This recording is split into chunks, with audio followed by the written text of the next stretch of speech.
Chapter 24, Question 1. Hitler and the Nazis were elected democratically. Why would the German people do this? The humiliation of the Treaty of Versailles and the economic disasters of the 1920s and 1930s fueled the growth in popularity of Adolf Hitler and the Nazi Party. The Treaty of Versailles was extraordinarily one-sided. All of the major decisions made at the Paris Peace Conference were made by the British under David Lloyd George, the French under Georges Clemenceau, and the Americans under Woodrow Wilson. Germany was left out of any negotiations. Ultimately, Germany was made to accept full blame for World War I, surrender its colonial possessions, reduce its military to next to nothing, withdraw any military forces from its border with France, and pay massive war reparations. A combination of an economy in tatters after World War I, the burden of the reparations payments, and an increasingly shaky global economy led to skyrocketing inflation and unemployment in Germany throughout the 1920s. Germany had gone from being the most powerful economy in the world to being in a state of poverty in about 20 years.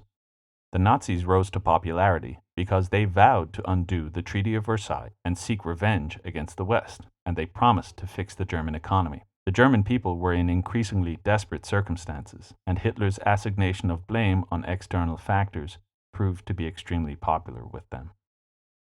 Question 2. What steps did the Nazis take to dismantle the peace established by the Treaty of Versailles? Once Hitler and the Nazis had control of the German state, they immediately set about undoing the provisions of the Treaty of Versailles. In 1935, they went about a program of rearmament. At first secretly, but then more brazenly, the Nazis began to grow their maritime and land forces, and most prominently, its air force. In 1936, the Germans reoccupied the Rhineland, a key industrial region, placing its troops right at the border with France. In 1938, the Germans, working with provocateurs in the Austrian government, engineered a coup, and the Nazi government that replaced it immediately asked to be annexed by Germany. This is known as the Anschluss. In 1938, echoing the tactics used in Austria, the Nazis fomented violence in the German-speaking regions of Czechoslovakia, an area known as the Sudetenland. Czechoslovakia had been created after World War I, after the breakup of the Austro-Hungarian and German empires, and as such had significant German-speaking populations. Hitler claimed that he wanted to protect these Germans, and as such was entitled to use military force. Faced with the prospect of another major conflict with Germany, at the 1938 Munich Conference, the Western powers stepped aside and allowed Hitler to seize the Sudetenland. British Prime Minister Neville Chamberlain was given a hero's welcome upon his return to Britain, and he claimed he had achieved, quote, peace for our time. This deference to the Germans would later become known as appeasement.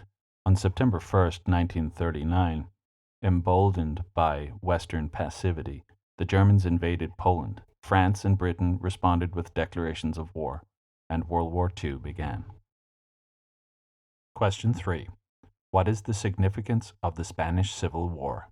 The Spanish Civil War was fought from 1936 to 1939 between the liberal Republicans and the conservative nationalists under the command of General Francisco Franco. The war ended with a victory for the nationalists, and Franco would preside over an authoritarian dictatorship until his death in 1975.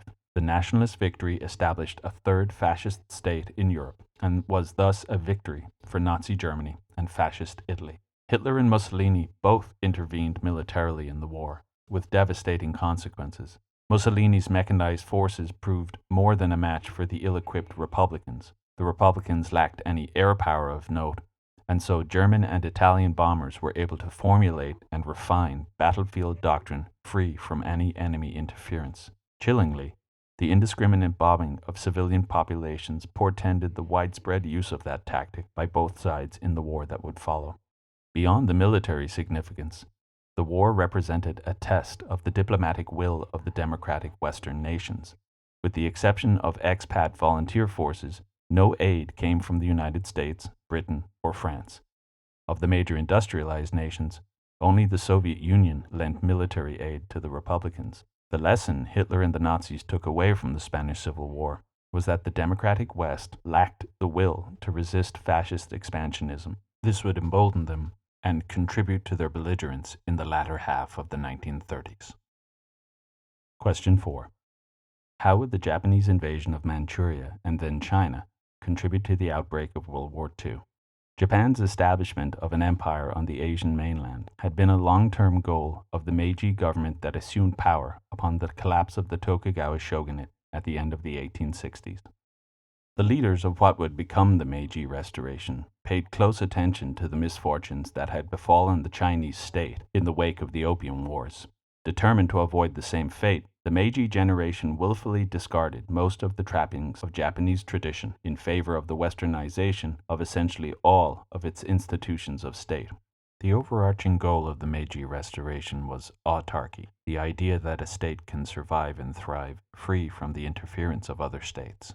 The Meiji generation observed that the dominant state model in the 19th century had been industrialized imperialism. Japan concluded that to achieve autarky, it had to establish an industrialized empire along Western European lines. To effect this change, the Japanese enacted a two-phase plan. Not only did Japan need to industrialize their economy to better compete with the West in global trade, but they also needed to be accepted into the imperial order.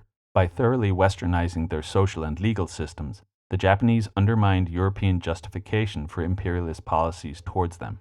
Once Japan had achieved diplomatic parity with the West, it was able to embark on the second phase of its plan, which was to establish an empire on the Asian mainland. The Japanese were resource poor and had to rely on imports of raw materials to grow its industrialized economy. If it was to achieve autarky, Japan would have to assert its own control over mineral-rich regions in the Asian mainland. Japan first seized the Korean peninsula, justifying their actions as protecting the region from Russian expansionism. In the wake of their victory over the Russians in the Russo-Japanese War, the Japanese expanded their economic and diplomatic influence in the region of northeastern China known as Manchuria. Crucially, Japanese plans for deliberate long-term growth were disrupted by the economic crises of the 1920s and 1930s. Isolationist politics and protectionist economic policies had profoundly limited the global market for raw materials. The Japanese could no longer afford to buy the materials necessary for its imperial project. The Japanese decided that the only option was to fully annex Manchuria in order to directly access the raw materials and economic markets that their imperial growth demanded. The limited goal of occupying Manchuria was quickly abandoned as the Japanese became increasingly embroiled in a conflict with China. The costs of that war made, in the Japanese calculation, further expansion south into China an existential necessity. To pay for the war, in essence, they had to make more war. International condemnation of the Japanese war effort was intensifying just at the same time as the Japanese were becoming even more increasingly reliant on imports of raw materials, especially crude oil. When Japan's largest supplier of crude oil, the United States, placed an embargo on oil exports to Japan, the Japanese formulated a plan that necessitated the seizure of oil fields in the Dutch East Indies, which is modern-day Malaysia and Indonesia. If they were to accomplish this, they would first have to neutralize the threat posed by the only other significant power in the Pacific, the United States. What followed would be the surprise attack on Pearl Harbor and the subsequent U.S. entry into the war. Question 5. Why were the Germans so successful initially? Why would their war plan ultimately lead to failure? Of the countries involved in World War II from the start, the US and Soviet Union would only enter the war after about 2 years. Germany had by far the strongest economy. What's more, the Germans had configured their economy to facilitate rapid militarization, and by 1939 had the strongest standing army in Europe. Finally, the Germans had used the Spanish Civil War as a proving ground for its military technology and battlefield doctrine. All told, the Germans were simply better poised, both militarily and psychologically, for war, and the British and French quickly capitulated in the face of the German advance in 1939 and 1940. The nature of the German successes early in the war distorted their appreciation of their own limitations. The blitzkrieg tactics that brought them so much success against the British and the French in 1940 and the Soviets in 1941 emphasized speed and mobility and were best suited for limited, short-term offensive conflicts.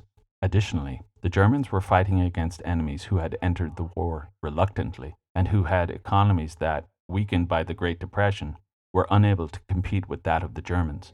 3 key developments fundamentally altered the nature of the war. First, in anticipation of an invasion of Britain, the Germans launched an air offensive to gain control of the skies. The Battle of Britain would be fought over the course of the spring, summer, and autumn of 1940. The Germans were unable to overcome the British resistance, and so the plan to invade Britain was scrapped.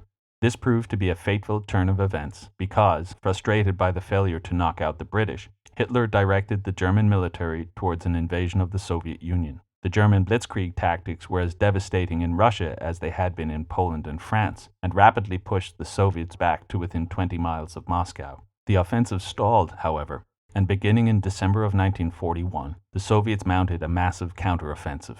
The Germans had overextended themselves logistically in their drive to deliver a knockout blow to the Soviets, a problem they had not encountered in their relatively smaller invasion of France.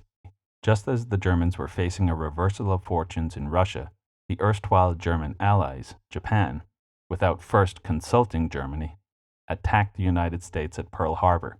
Hoping to entice the Japanese into attacking Russia from the east, the Germans declared war on the United States. The war, which had to this point been characterized by rapid territorial gains with relatively minimal logistical demands, had now become a prolonged war that would be determined as much by the availability of resources as it would be by events on the battlefield.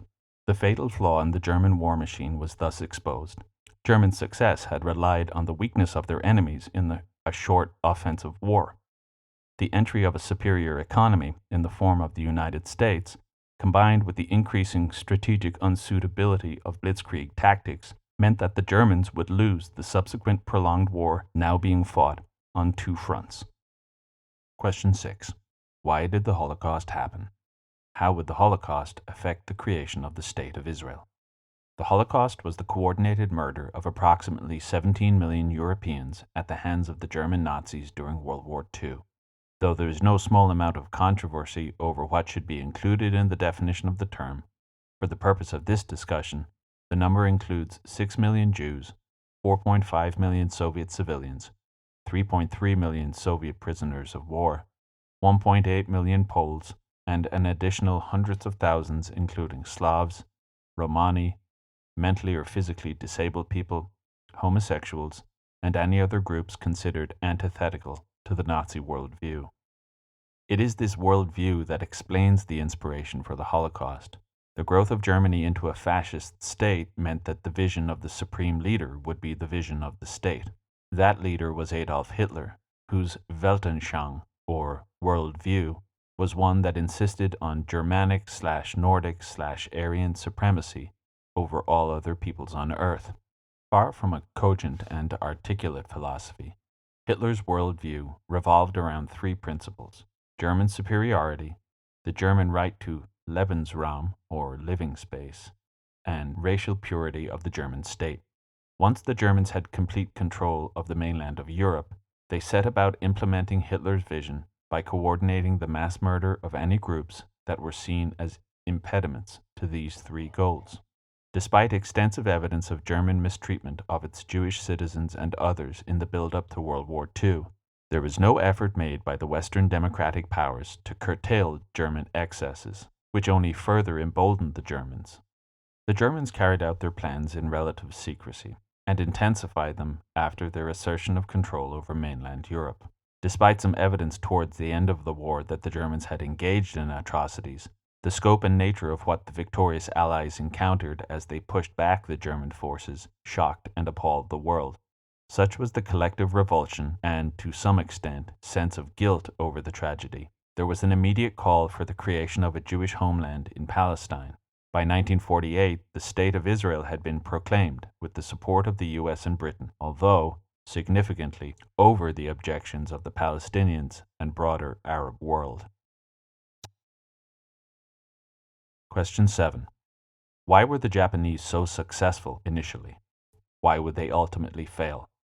The Japanese had been fighting a full-scale war with the Chinese since 1937, enjoying significant but costly success against the nationalist forces under the command of Chiang Kai-shek.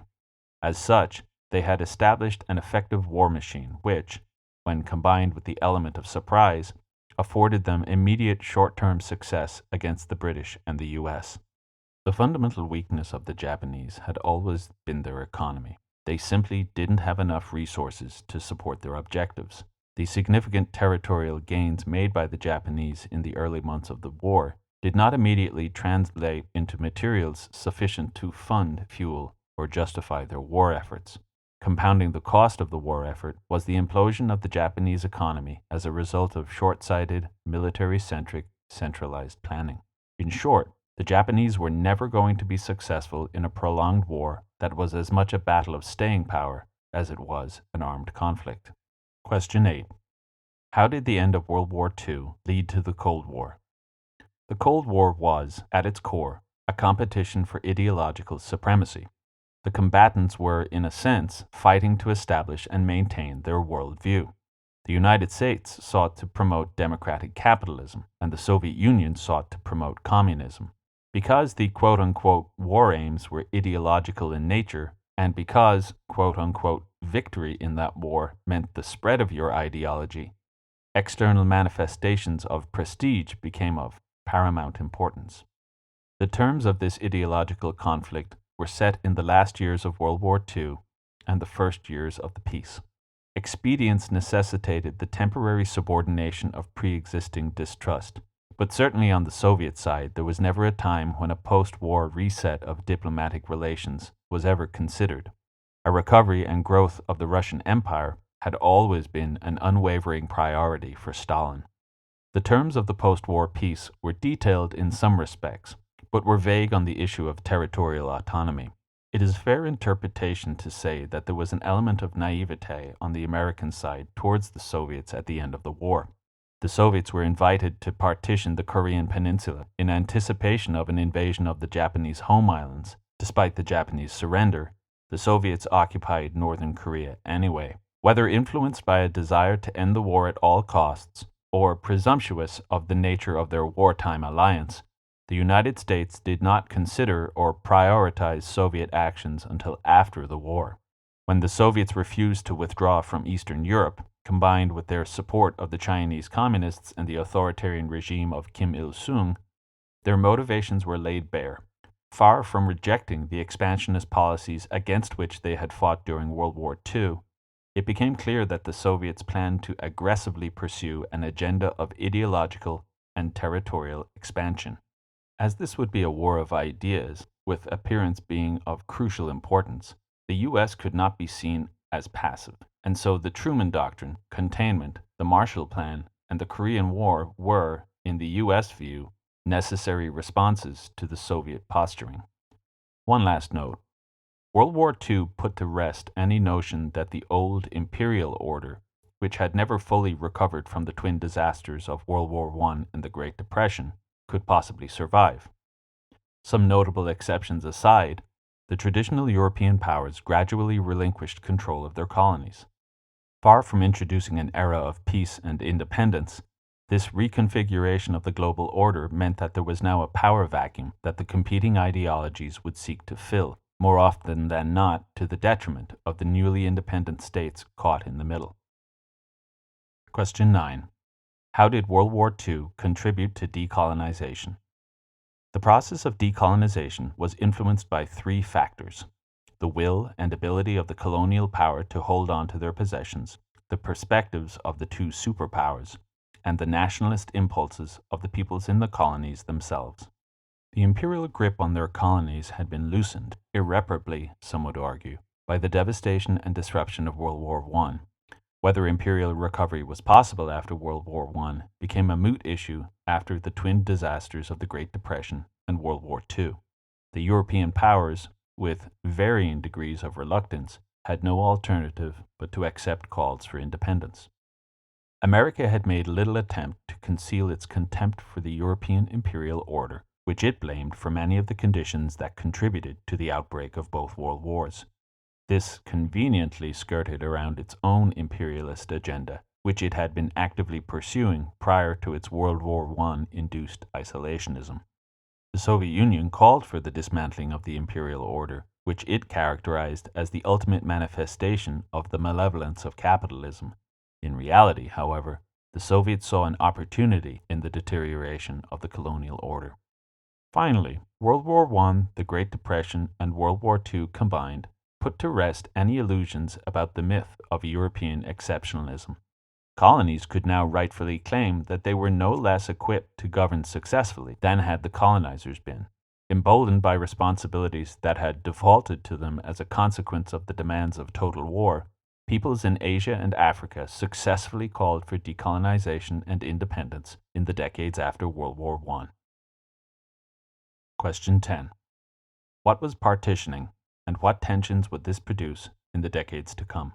Partitioning refers to the British decision to divide the colony of India into two states shortly before relinquishing control. One country, India, would be home to Hindus, and another country, Pakistan, would be home to Muslims. Pakistan would be comprised of non-contiguous regions to the east and west of India. Subsequently, a civil war would eventually lead to East Pakistan asserting its own independence as the country of Bangladesh. The British did very little to facilitate or coordinate this transition and paid disastrously little notice to the desires of or inherent tensions between the Hindu and Muslim populations. The violence and displacement that ensued, 1 million dead, 15 million refugees, combined with the tragically vague definition of the border between Muslim and Hindu Kashmir, established an entrenched enmity between the two states that has persisted to this day. Question 11. How did the creation of the State of Israel result in violence and conflict in the Middle East that continues to this day? Arab nationalism grew in the decades before World War I in reaction to the oppressive rule of the Turkic Ottomans. Rather than producing an era of Arab liberation, the defeat of the Ottomans in World War I merely shifted the mantle of imperialist oppressor to the French and British empires. Promised self-determination in exchange for assistance in the fight against the Ottomans, the Arab peoples were justifiably enraged when it became apparent that they were to be denied that opportunity. Compounding this sense of betrayal was the signaling on the part of the Western powers of support for a Jewish state to be located in the traditional Semitic homeland of Palestine, which had nevertheless had an ethnically Arab populace for centuries. When the State of Israel was recommended under UN Resolution 181, both the Palestinians and the Arab League rejected it. The State of Israel was thus imposed on a populace who had demonstratively objected to it and who would have little say in its governance. An ill-considered partition plan was rendered moot by the series of attacks on Israel by its Arab neighbors. Israeli victories, against all odds, in each engagement reduced Palestinian territory until there was no sovereignty. Complicating the issue was the geopolitical significance of Israel in the context of the Cold War. Its location near the strategically crucial Middle Eastern oil fields meant that Israel would be a key U.S. ally in the Cold War.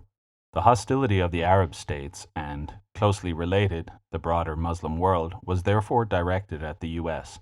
The creation of the State of Israel was viewed as simply the latest Western imperial imposition on the Arab world. Israel's growth as a regional power and its increasingly questionable policies towards the now stateless Palestinians, compounded by the manipulations of the Iranians and others, have only served to perpetuate the violence and instability. The most recent atrocity committed by Palestinian extremists, exacerbated by the asymmetric Israeli response, means that there is little hope for regional stability in the near future.